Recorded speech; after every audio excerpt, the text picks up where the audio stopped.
आप सभी देशवासियों को गणतंत्र दिवस की हार्दिक शुभकामनाएं। चलिए आज हम चर्चा करेंगे कक्षा 10 की गणित चैप्टर नंबर 3.3 का क्वेश्चन नंबर 3। उनके पार्ट्स हैं, उनमें हमें समस्याएं दी हुई है, उनको हल करेंगे। पहले उनका रैखिक समीकरण बनाएंगे और उनके फिर हल निकालेंगे प्रतिस्थापन विधि से। तो चलिए क्वेश्चन की ओर बढ़ते हैं। निम्न समस्याओं में रैखिक समीकरण युग्म बनाइए।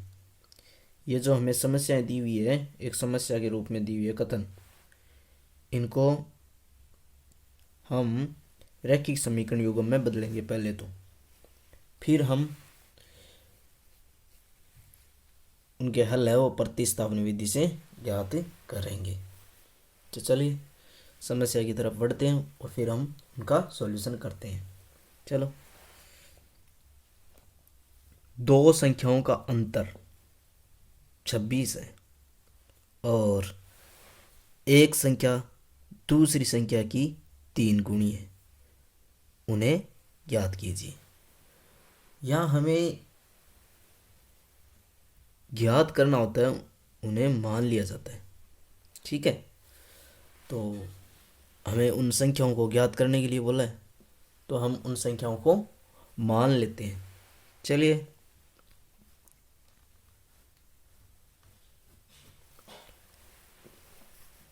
माना पहली संख्या, दो संख्या है तो पहली दूसरी मान लेते हैं भी।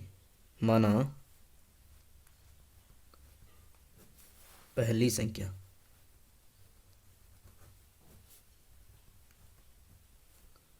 x तथा दूसरी संख्या, दूसरी भी मान लेता हूं मैं, दूसरी संख्या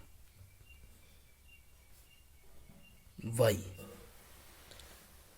अब हमें दो स्थितियां बनती हुई दिखाई पड़ रही हैं, केस फर्स्ट और केस सेकंड। तो प्रश्नानुसार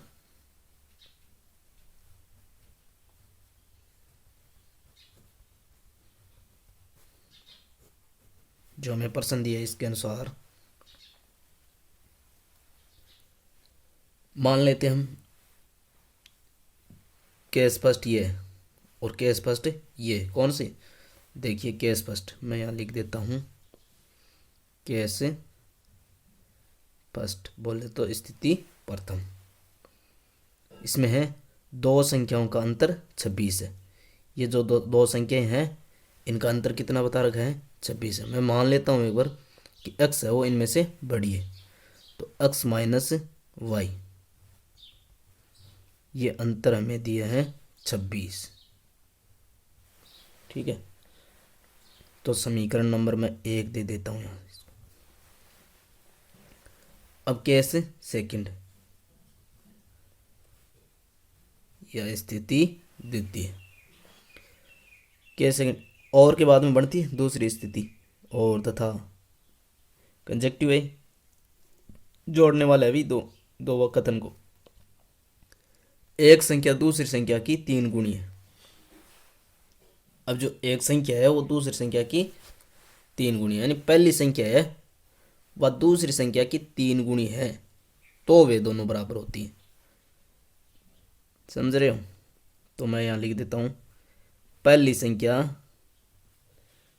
दूसरी संख्या की, दूसरी कौन सी है? वाई है, इसकी 3 गुणी है। ठीक है, अब ये दोनों संख्याएं बराबर है, तो मैं अब इसको समीकरण नंबर दे देता हूं 2।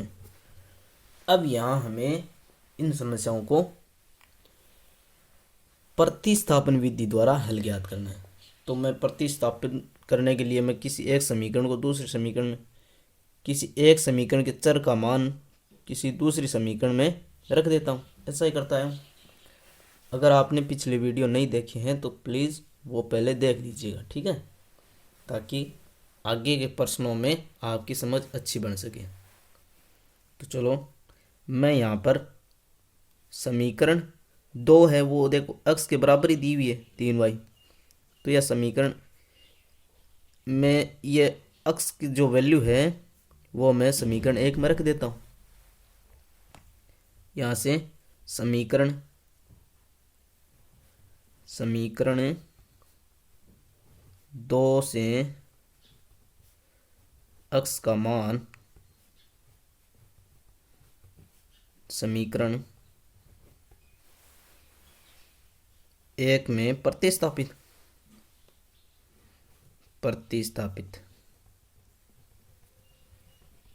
कर देता हूँ भाई। चलो कर देते हैं। यहाँ से उठाओ और यहाँ जो अक्स है यहाँ पर इस अक्स की वैल्यू इनपुट कर दीजिए। तो यहाँ अक्स माइनस वाई था, तो अक्स की जगह मैं 3y लिख देता हूँ।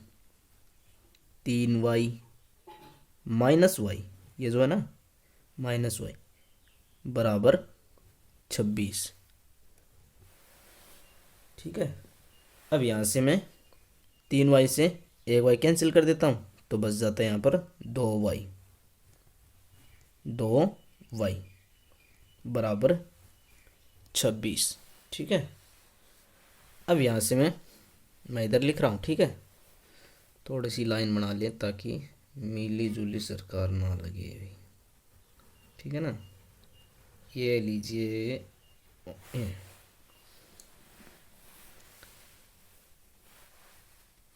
अब आप इस 2 को इस पक्ष में भेज देते हैं तो y की वैल्यू आपको प्राप्त हो जाती है। तो y की वैल्यू आपको प्राप्त हो जाएगी 26/2। ठीक है ना। तो y की वैल्यू यहाँ से आपको प्राप्त हो जाएगी। y की वैल्यू 13 दूनी 26 होता है क्या। चलो ये लो। अब y की वैल्यू आपको रख देनी है समीकरण 1 या 2 थारे चचे बी कमाइन। ठीक है। चलो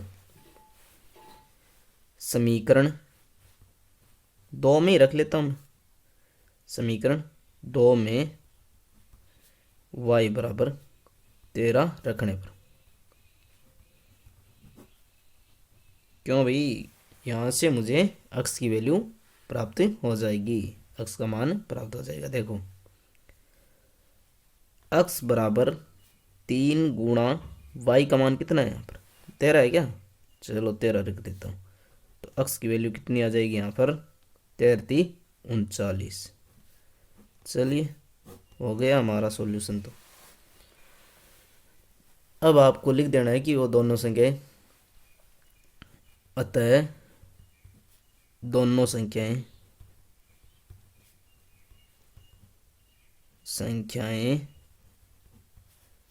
क्रमशः संख्याएं x तथा y क्रमशः का मतलब समझ रहे हो आप कि पहले मैं x लिखा हूं तो x की वैल्यू यहाँ लिख देता हूँ 39 तथा अब y है तो y की वैल्यू 13। ये आ गया आपका सॉल्यूशन। ठीक है। क्वेश्चन नंबर 3 के पार्ट सेकंड की बात कर लेते हैं। तो संपूर्ण कोणों में बड़ा कोण छोटे कोण से 18 डिग्री अधिक है, उन्हें ज्ञात कीजिए। अब आप बोलोगे सर यहाँ पर तो स्थिति एक ही दी हुई है। नहीं, यहाँ पर 2 स्थितियां बन चुकी है, क्योंकि यहाँ पर बोला गया है 2 संपूर्ण कोण। 2 संपूर्ण कोण कब होते हैं, जब उनका योग 180 डिग्री हो। ठीक है। तो एक तो वो स्थिति बन गई और एक ये अंतर वाली स्थिति बन गई। चलो अब हम उन दोनों कोणों को ज्ञात कर सकते हैं, तो उन्हें ज्ञात कर देंगे। चलो सॉल्यूशन पर बढ़ते हैं।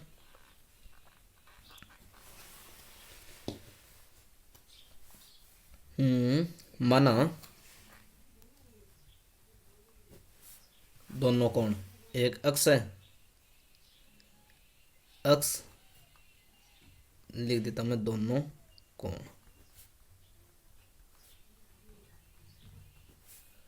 अक्ष तथा वाई मान लिया हम, पहला अक्ष है दूसरा वाई है।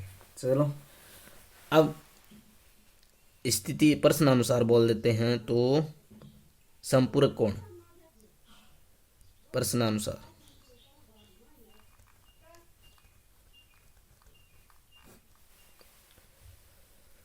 प्रश्नानुसार संपूरक कोण होते हैं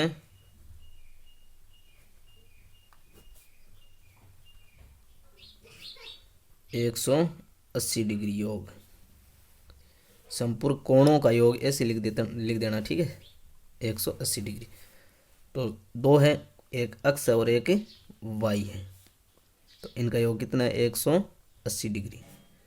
तो मैं इसको समीकरण नंबर 1 दे ही देता हूँ, ठीक है।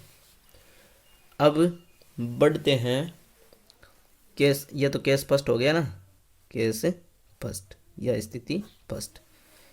अब स्थिति सेकंड, केस सेकंड।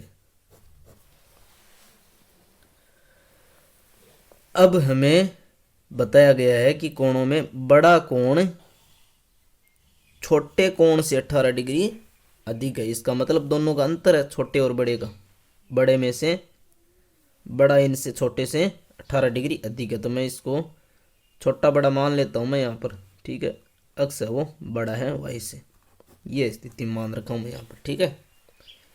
तो अक्स माइनस वाई बराबर हो जाएगा 18 डिग्री। यह है इन दोनों कोणों का अंतर। यहाँ से समीकरण नंबर 2 हो जाएगी, ठीक है। तो मैं समीकरण 2 से या समीकरण 1 से एक अचर की वैल्यू पुनः में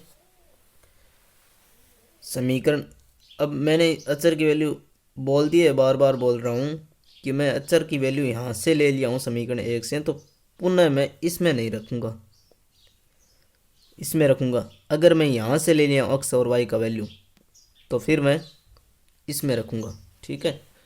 तो मैं यहाँ से ले रहा हूँ, चलो मैं ये ले लेता हूँ समीकरण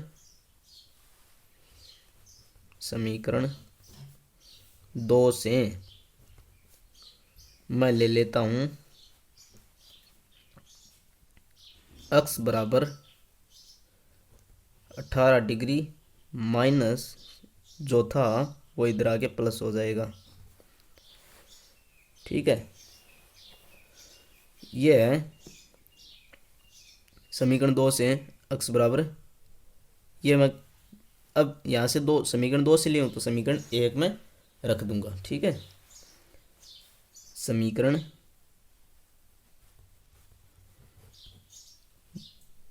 1 में रखने पर या प्रतिस्थापित करने पर, रखने पर या प्रतिस्थापित करने पर अच्छा रहेगा ना। तो यहाँ मैं रख देता हूँ एक्स की वैल्यू 18 डिग्री, मैं देखो इसमें रख रहा हूँ भाई, ठीक है ना। 18 डिग्री प्लस वाई डिग्री, जो वाई है प्लस, अब ये जो वाई है ये वैल्यू तो एक्स की थी और प्लस में वाई है, बराबर 180 डिग्री, ठीक है ना। यह हो जाएगा 2y बोले तो 2y बराबर 180 डिग्री माइनस का 18, क्यों इधर प्लस था इधर आके माइनस का हो जाएगा 18 डिग्री। तो यहाँ से हमें प्राप्त हो जाएगा y की वैल्यू 180 में से 18 घटाने पर कितना बचता है, 10 घटा दिया तो बच गया 170 और 8 घटा दिया तो 162 डिग्री बट्टे 2, ठीक है। अब मैं यहाँ पर थोड़ा सा अलग कर देता हूँ, ठीक है। तो y की वैल्यू यहाँ से आ जाएगी y बराबर 8 दूनी 16 2 एकम 2 81 डिग्री, ठीक है। y की वैल्यू यहाँ से आ जाएगी 81 डिग्री। अब जो बच गई 180 में से वो अक्स की वैल्यू है, तो आप ऐसा करते क्यों, आप रख लेते। ठीक है, तो मैं समीकरण 2 में रख देता हूँ। समीकरण 2 में y बराबर 81 डिग्री, समीकरण 2 में रखने पर रख दो भाई। समीकरण 2 ये थी, इसमें रख दो अक्स माइनस 81 डिग्री बराबर 18 डिग्री। ठीक है, तो यहाँ से अक्स की वैल्यू मुझे प्राप्त हो जाएगी 18 डिग्री प्लस 81 डिग्री, ये इधर आके प्लस हो जाएगा। चलिए, अक्स की वैल्यू कितनी हो जाएगी यहाँ से 9 हो गया ना, 99 डिग्री। अरे ये जोड़ दिया हूँ मैं। ठीक है, अब देख लीजिए, अक्स की 99 और वाई की 81, दोनों को जोड़ो, हो जाएगी ना 180 डिग्री। देखो भी जोड़ लीजिए, 9 और 1 10, 10 की 0, हासिल पाई 1, 9 और 9 18, हो जाएगी ना। चलिए, ये हो गया आपका सॉल्यूशन पार्ट सेकंड का। चलिए, अब क्वेश्चन 3 के पार्ट्स जो 5 हैं, अति महत्वपूर्ण, मैं मानता हूँ उनको ही करवा रहा हूँ। ठीक है, एग्ज़ाम की दृष्टि से भी और करने में भी मज़ा आए। ठीक है ना, मज़ा ऐसा नहीं है हल्के फुल्के ले लिया ना, थोड़ा सा आपको ऐसा लगे ना कि ये थोड़ा सा अलग है, मैं उनको करवा रहा हूँ। ठीक है, और वही एग्ज़ाम की दृष्टि से महत्वपूर्ण भी होते हैं। तो चलिए क्वेश्चन पर बढ़ते हैं। समस्या दी हुई है हमें, यदि किसी भिन्न के अंश और हर भी निकल लेना। ठीक है, हर दोनों में 2 जोड़ दिया जाए तो वह भिन्न 9/11 हो जाती है, और यदि अंश और हर में 3 जोड़ दिया जाए तो वह 5/6 हो जाती है। वह भिन्न याद कर दीजिए। चलो, मैं सर्वप्रथम मान लेता हूँ अंश और हर। माना, सॉल्यूशन लिख देना, माना अंश एक्स है और हर वाई है। ठीक है, तो भिन्न हो जाएगी, भिन्न कौन सी हो जाएगी, भिन्न हो जाएगी एक्स बट्टे वाई। ठीक है, तो मैं कर देता हूँ भाई। चलिए, या मैं एक्स और वाई मान लिया अंश और हर। अब क्या करें, प्रश्नानुसार, प्रश्नानुसार, प्रश्नानुसार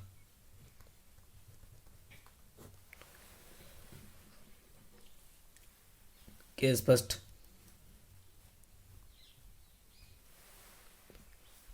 अंश और हर में 2 जोड़ दिया जाता है, एक्स में भी 2 और वाई में भी 2, अंश और हर में 2 2 जोड़ दिया जाता है, तो हमें भिन्न प्राप्त होती है 9/11, 9/11।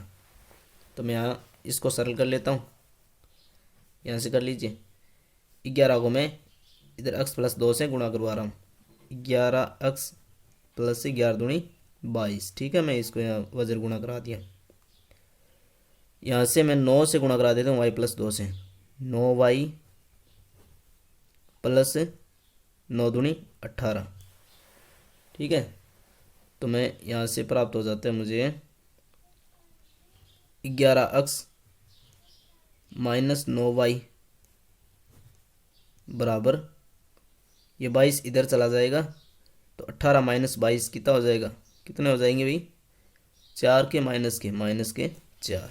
ठीक है, समीकरण दे दो इसको 1। ठीक है ना, अब मैं केस सेकंड की बात कर लेता हूँ।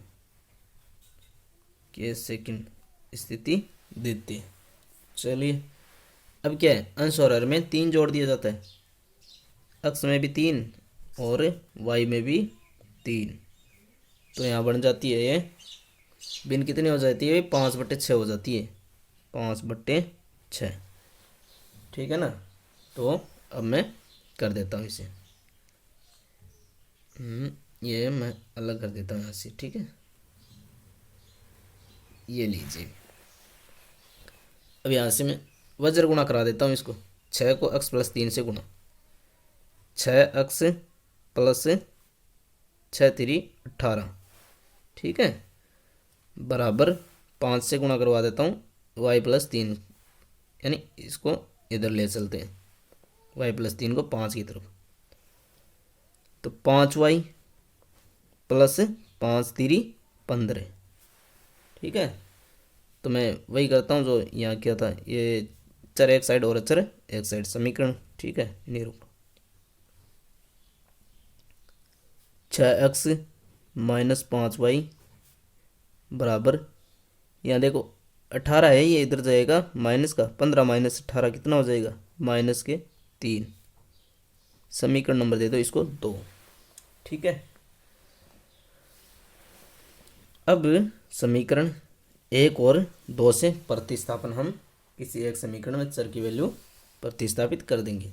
चलिए, समीकरण 2 से या समीकरण 1 से थारे जच्चे बिया कर लिया, ठीक है। तो मैं यहाँ से ले रहा हूँ, यहाँ से उठा रहा हूँ समीकरण 2 से। समीकरण 2 से उठा लेते हैं कोई एक चर की वैल्यू, यहाँ ले लेता हूँ मैं ये, ठीक है। तो 6x बराबर -3 और प्लस का 5y, ठीक है ना। x की वैल्यू यहाँ से आ जाएगी -3 प्लस 5y अपॉन ये 6 में। तो x का मान यहाँ से मैं समीकरण 2 में तो रख नहीं सकता, क्योंकि यहाँ से तो मैं लिया हूँ। अब समीकरण 1 में रखूँगा। x का मान समीकरण 1 में प्रतिस्थापित करने पर,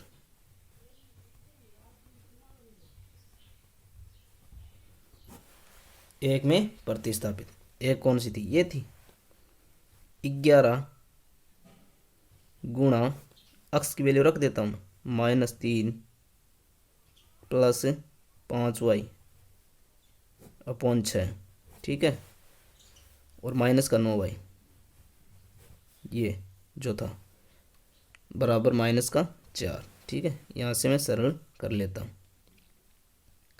अंदर गुणा करा देते हैं, -33 प्लस के, यहाँ पर 54 मत समझ लेगा, 5y, 11 पंजो 55y, और यहाँ से ये जो है लघुत्तम भी साथ में मैं ले लेता हूँ। चलिए, मैं अलग से ले लूँगा लघुत्तम, कोई बात नहीं। माइनस का यहाँ चिन्ह नहीं है भाई, 9y -4, ठीक है। यहाँ से 6 लघुत्तम ले लेता हूँ, तो 33 प्लस -33 प्लस 55y माइनस का चिन्ह उड़ेगी 54, 6 ने 54y, ठीक है ना, बराबर ये जो बट्टे वाला 6 है मैं इधर ट्रांसफ़र कर दूं, पहले लघुत्तम तो ले लिए, तो माइनस का 6 चौके 24, ठीक है ना। अरे जो यहाँ पर 6 आ रहा था, मैं इसको इधर ले लिया हूँ ट्रांसफ़र, ठीक है, दूसरे पक्ष में ले लिया हूँ, 6 चौके 24। अब यहाँ देखूँ, आपको मिल रहा होगा y, 55y से 54y गया था ना y, और इधर -24, और ये जो माइनस के 33 थे इधर आके प्लस के 33 बन चुके हैं भाई, ठीक है ना। चलो मैं यहाँ कर देता हूँ, यहाँ से y की वैल्यू मुझे प्राप्त हो गई है भाई, कितने, 9, क्या 9, अरे माइनस का 24 33 से घटा दीजिए, 9 ही प्राप्त होंगे क्या, बिल्कुल 9 ही। गुरुजी भ्रमित कर रहे हैं आप तो, नहीं कर रहा हूँ भाई। चलिए, मैं y की वैल्यू अब समीकरण 1 या 2 से कोई से मैं प्रतिस्थापित या मैं रख देता हूँ भाई, रखना ही होता है, तो मैं रख देता हूँ समीकरण 2 सही रहेगी। y बराबर 9 समीकरण 2 में रख देता हूँ भाई। यहाँ लीजिए 6x माइनस 5, वाई की जगह क्या रखूँ, 5 9 क्या 9 ही रख दो सर, -3। ठीक है, 6x, यहाँ देखो 5 ने 45 है बराबर -3, 6x -3, और ये माइनस के जो 45 थे इधर आके प्लस के 45 हो गए भी। 6 ने छोड़ दो, अब 6 तो मैं भाग में ले आऊँगा। कितना बच्चे रहे, 42 बच्चे गए। ठीक है, और ये जो गुणा में 6 था यहाँ से उठा के मैं यहाँ पर टक दिया हूँ भी भाग में। तो x की वैल्यू कितनी आ जाएगी, आपको प्राप्त होगी 7। 6 सुन तो 42 ही होता ना। ठीक है, तो अब ये भिन्न हो जाएगी, अतः भिन्न क्या प्राप्त होगी भी, अंश तो था x जो मिला है मुझे 7, और y था हर, y मिला है मुझे 9। यही उत्तर हो जाएगा। ठीक है, आंसर।